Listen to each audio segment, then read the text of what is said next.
So after a long time, I think एक साल से ऊपर हो गया मेरे को, I'm finally doing a video on mechanical keyboard.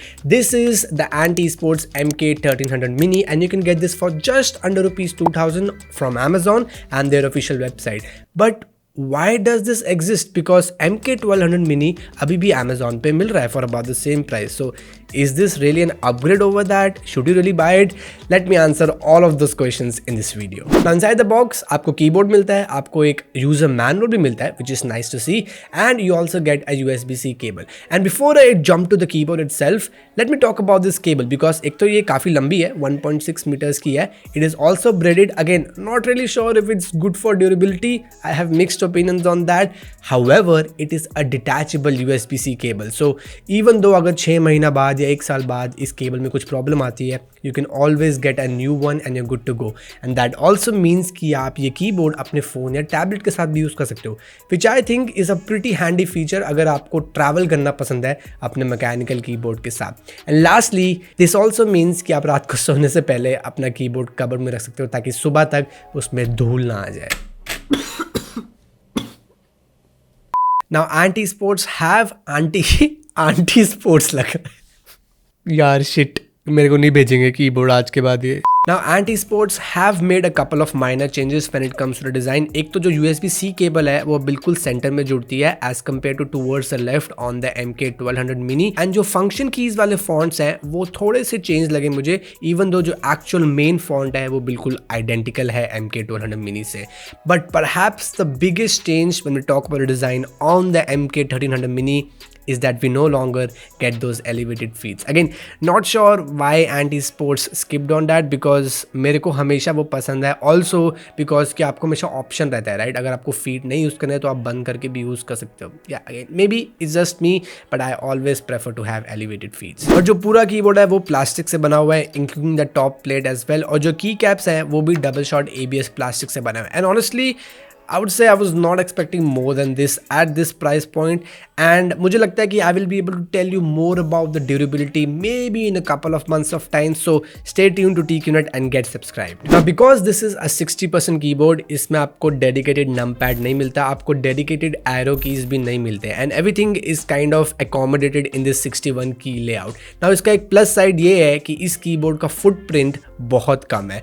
This keyboard is tiny, guys. I mean, look how small it looks even against a 10 keyless keyboard, and it looks absolutely tiny against a full size mechanical keyboard. So idea basically ये है कि अगर आपके desk पे ज़्यादा space नहीं है या आप बहुत हार्डकोर गेमर हो और आपको माउस की मूवमेंट के लिए थोड़ा सा एक्स्ट्रा स्पेस चाहिए, these 60% keyboards are usually an ideal choice. But what does that mean अगर आप एक 10 कीलेस कीबोर्ड से आ रहे हो या फुल साइज मैकेनिकल कीबोर्ड से आ रहे हो?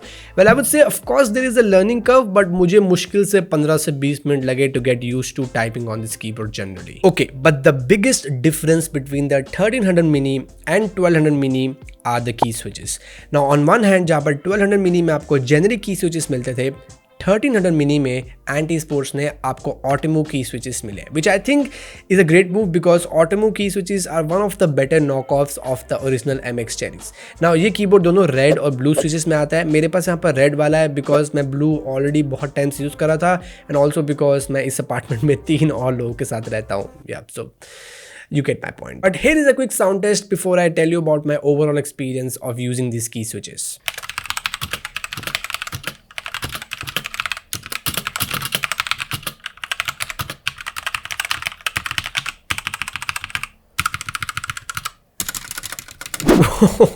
That sounded so good. मैं पूरा दिन सुन सकता हूँ. It is so soothing to my ears.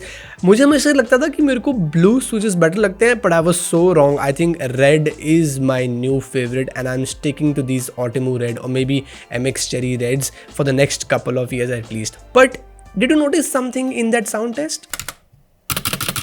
या इफ़ यू डिडंट नोटिस, इस कीबोर्ड के जो स्टेबलाइजर्स हैं वो इतने खास नहीं है. सो बेसिकली जो स्पेस बार की है या बैक स्पेस की है या जो भी की में स्टेबलाइजर्स यूज हुए हैं उसमें थोड़ी सी टिकिंग या रैटलिंग नॉइज मुझे एटलीस्ट फील हुई. Now I know this is a common problem in almost all the mechanical keyboards at this price point, and I know you can also just fix it with some extra lube.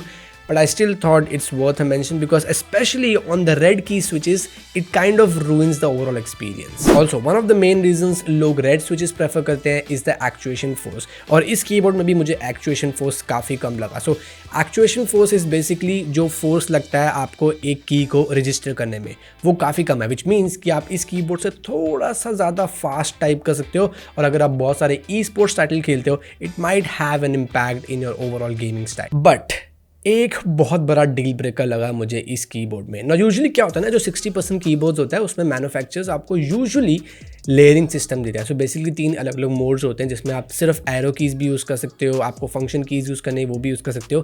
इसमें anti sports ने वो सब बिल्कुल skip कर दिया. So you will always have to use the FN plus that key. For example अगर आपको arrow keys use करनी है या page up, page down, home, ये सब यूज़ करना है. Now this is not a big problem अगर आप सिर्फ गेम्स खेलते हो, but this can be a very big problem अगर आप ये कीबोर्ड नॉर्मल यूसेज के लिए भी ले रहे हो. बिकॉज जस्ट इमेजिन अगर आप एक्सेल यूज़ कर रहे हो और आपको एरो से ऊपर नीचे मूव अराउंड करना है, you have to always go and press that FN plus that arrow up and arrow down key. Yeah, so it can be irritating sometimes. And lastly, अगर आपने ऑलरेडी नोटिस नहीं किया है, इसमें आपको RGB लाइट भी मिलती है.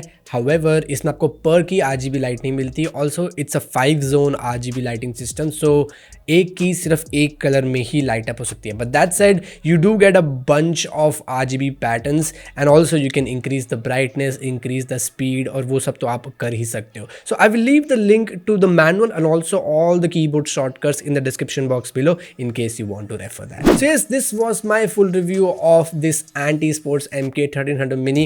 Now I know I will repeat myself, you can't really ask for more at this price point at ₹2000, but मैं रिक्वेस्ट करूँगा अगर एंटी स्पोर्ट्स वो लेयरिंग वाले मोड्स वापस इंट्रोड्यूस कर सकते हैं. I can let go of the absence of the elevated feeds, I can even let go of those rattling noise on the stabilisers, but जो वो लेयरिंग मोड्स है ना, it makes it so much easier for non-gamers like me to use this keyboard as well. So yes guys, अगर आपके पास कोई भी questions है इस keyboard को लेके, let me know in the comment section below. अगर आपको एक 10 keyless keyboard देखना है at around this same price point, you can watch this video here. And अगर आप full size mechanical keyboard की वेट कर रहे हो, I have a review coming out for you very soon. So stay tuned, get subscribed to TQnet, keep asking. Don't stop that. Keep asking, and I will see you in the next one.